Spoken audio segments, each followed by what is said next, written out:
காலையில 7 மணிக்கு தொடங்குற வாக்குப்பதிவு மாலை 7 மணி வரைக்கும் அல்லது 8 மணி வரைக்கும் நடைபெறுகிறது. அதற்கு பிறகு உள்ளுக்குள்ள 17C அப்படின்ற அந்த ஃபார்ம்ல எவ்வளவு ஓட்டு பதிவாயிருக்கு அப்படின்றத எழுதுறாங்க, எவ்வளவு ஓட்டு டிஸ்பியூட்டட் ஓட் ரைஸ் பண்ணியிருக்கிறாங்க அப்படின்றத எழுதுறாங்க. இவ்வளவையும் எழுதிட்டு அந்த பிரிசைடிங் ஆபீசர் மற்றும் அந்த போலிங் ஏஜென்ட் எல்லாரும் கையெழுத்து போட்டு அந்த பெட்டியில உள்ள போட்டு சீல் வச்சிடறாங்க. ஒரு காப்பியை பூத் ஏஜென்ட் அந்த கட்சியை சேர்ந்த வேட்பாளருடைய பிரதிநிதி கையில வச்சுக்கிடுவாரு. இவ்வளவுதான். இப்ப இது எல்லா தொகுதிகளிலையும் கொடுக்கப்பட வேண்டும். ஏன் கொடுக்கப்பட வேண்டும் அப்படின்னா, ஒரு சின்ன உதாரணம் சொல்றேன். இவனே பெட்டியில போட்டு பூட்டுறான் அப்படின்னா அது முக்கியமான ஃபார்ம் தானே.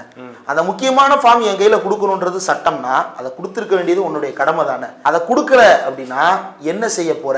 ராகுல் காந்தி போட்டியிட்ட ரேபரேலி தொகுதியில கடைசி வரைக்கும் கொடுக்காமல் இழுத்தடிக்கப்பட்டது 17C படிவத்தை. அதே போல 17C படிவத்தில் இருப்பதற்கு மிஸ்மேட்ச் வந்தது அப்படின்னா அதை நிறுத்துவதற்கான எல்லா வாய்ப்புகளையும் நம்ம முறையிடலாம் அப்படின்றதுதான் யதார்த்தம்.